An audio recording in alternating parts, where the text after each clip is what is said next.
amawulire ku 9:3 BET Fama gakusomerwa Tomu Mulondo. Mwasuze mutya naje musinziro kuwuliriza BET Fama. Nze Tomu Mulondo era mugobudde buno poliisi etegezza ng'omuwendo gw'abakafa olw'obulumbaganyi obwakolebwa abatujju ba ADF juzi ku ssomero lya Lubiriha Empondwe mu Kasese bwe gulinnye era nga kati guli mu bantu 44. Fred Enanga, omwogezi wa poliisi mu ggwanga, agamba nti Mbambu Felistas wa myaka 5 y'omu ku baalekebwa n'ebisago olw'obulumbaganyi buno nga yafiiridde mu ddwaliro ery'Ebwera so nga omuntu omulala omulambo bwe gwasangiddwa nga gutandise n'okuvunda nga kiteeberezebwa nti y'omu ku battibwa abatujju ba ADF bwe baali badduka okuddayo e Congo.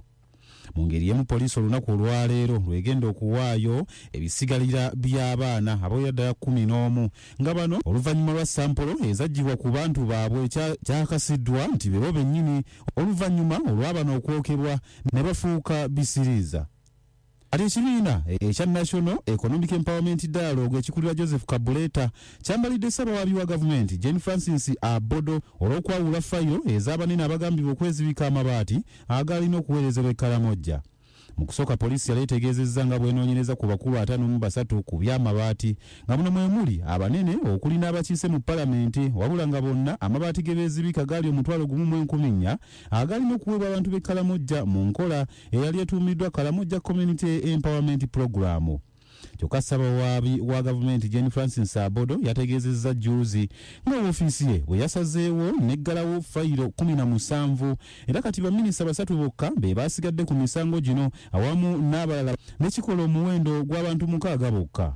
Ssaabawandiisi w'ekibiina Kinindi Asumani Odaka agamba nti kino kigenda kulaga ekifaananyi ekibi olw'abantu okumala gakozesa ensimbi ez'omuwi w'omusolo ne wabulawo abakuba ku nsolobotto.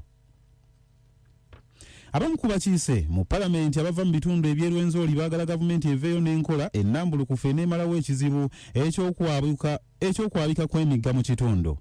Omubaka w'e Busongola South Gideon Mujungu ng'ali wamu ne Acrobat Kiza ow'Ebungeddera mu Bundibujo bagamba nti kampuni ezaali zaweebwa omulimu gw'okutereeza n'okulaba ng'emigga okulinnya mwamba tegiddamu kwabika emirimu z'akola gyagadde bengalye. Kati ky'ekitongole ekivunaanyizibwa ku bya paasipooti mu poliisi kitegeezezza nga abaami bwe beeyongedde okuddukira gye kiri nga kyagala kibayambe ekisazeemu paasipooti z'abaana oluvannyuma lw'okubakebera endagabutonde ne bazuula nga bano si baana baabwe ba muntumbwe.